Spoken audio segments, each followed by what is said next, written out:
everyone has an opinion. Many people believe you should live your life within their views. Still others try to be helpful, but don't understand that having too many voices in your head isn't beneficial when going through the college, major, or career choice. It is up to you to determine which voices you will enthusiastically listen to, which voices make you smile and nod as you take individual notes, and which voices you put on mute as these helpful individuals try to help too much.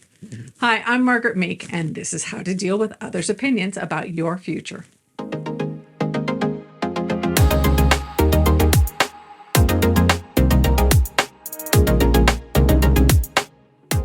When you are making decisions on your future, there doesn't seem to be anywhere you can go where someone isn't sharing their opinion on what will be best.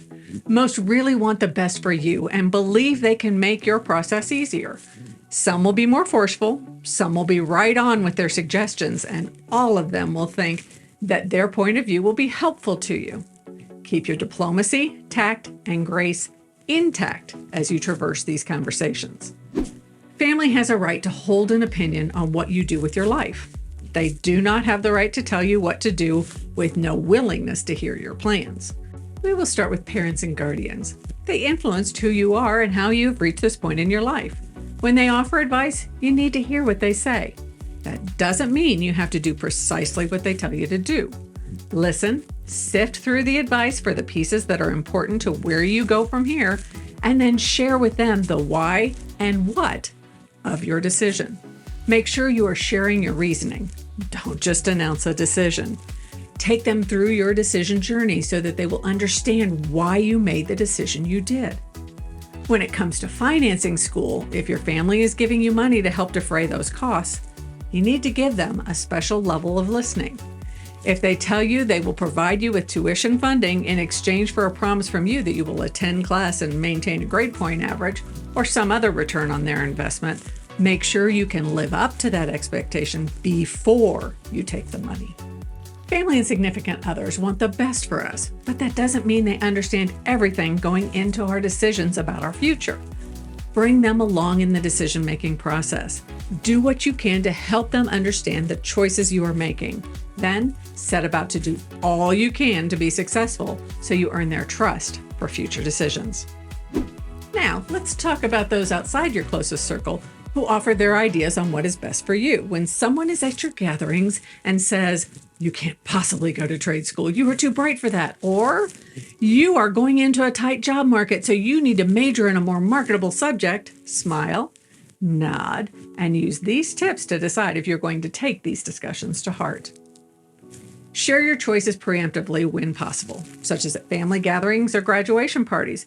If people have the answers to their gateway questions, they don't have an easy entree to their advice. Announce the school, major, or career path of your choice. Share your excitement and indicate that it has taken a lot of time and energy to make this choice. Create a preemptive challenge. Have confidence in your decision-making, your knowledge of yourself, and your ability to describe your choices. If you know the areas of deficiency in your decision-making process, you can better filter the advice to double-check your path. When you speak, be declarative. Convey that the decisions are made, even when you are still fine-tuning the particulars. Focus on the idea being presented. If it isn't helpful to you, you can ignore it later. Remember, you never know when a good idea will be presented. A new angle, approach, contact, whatever the good may be. Be open to listening carefully for the gems. If you could use advice on a specific topic or from a particular individual, ask. You lose nothing by being open to new ideas. People generally appreciate the belief that their opinion matters. There are individuals whose advice should matter more to you. Your counselor, the admissions officer, someone working in your field, or someone significant to you. Solicited advice should generally be valued over unsolicited. Figure out why the individual is saying what they are saying. Have they made a wrong choice in the past? Are they the type of person with an opinion on everything? Or do they have good information or a unique perspective to share? If you understand why they are sharing, you can be better informed in determining how much credence to give their points. Try to separate the idea from the person. As they say, even a stopped clock is right twice a day. Now, what do you do with the advice you receive? Keep a list of the good ideas or approaches that you hadn't considered before, or that keep nagging you for some reason. Go through that list regularly and see if some jumping off points or ideas have come into focus over time. With those ideas that strike you as valuable, take the time to bounce them off someone else.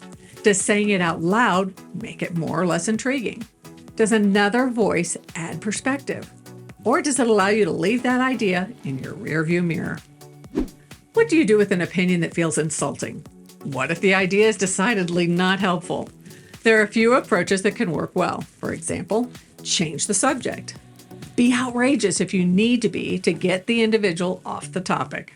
So if someone is telling you your decision to attend community college is wrong when you know it is the best choice you can make, look them in the eye and ask them about the best decision they have ever made.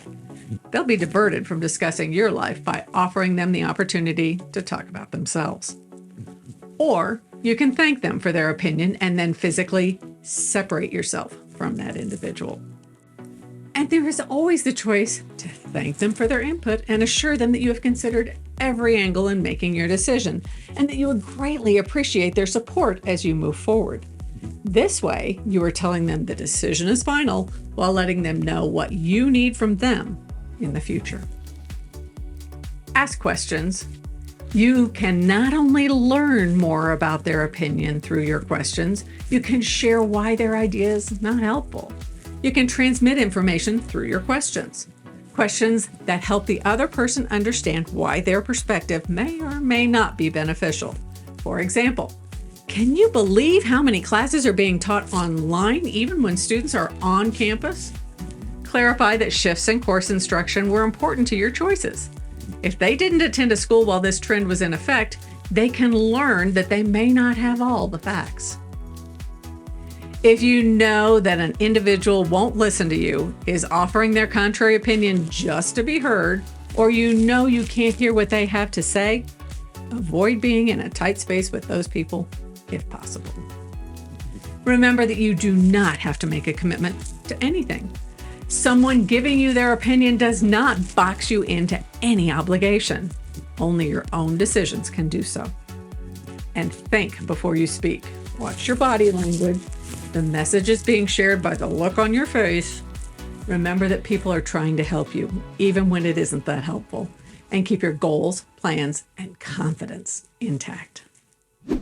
Now, if you offer advice, we suggest these points of contemplation before you open your mouth. Things are different, people are different, education has changed, and you don't know everything. Your advice may be needed, but ensure you don't undermine the recipient's enthusiasm or confidence as you share your perspective. You may not know the whole story. The student may have been rejected by the school you are pushing. The individual's finances may restrict their college selections, or their life skills may be better matched to their career or entry-level job choice you haven't considered. You or your family's stories may not translate into this student's life. There is no best college. No one is too intelligent to choose to attend something other than a top-tier school or four-year college. College is college. Getting a good education that leads to an exciting career for that individual is all that matters. The student's choice is valid, even if it seems wrong. Perhaps they need to experience their choices to learn for themselves. Question if you are right. And most importantly, measure if the recipients of your wisdom are in a place where they can hear your advice. If they are not, stay quiet. Advice and opinions can be hard to manage. Taking advice on your life and choices can be even more challenging. Don't assume evil intent. Don't assume what they are saying to you is the most important thing you will hear. And don't assume they are doing more than just making small talk or trying to ensure you have all the angles covered. Listen, sort through the advice for what will work for you, and then move forward.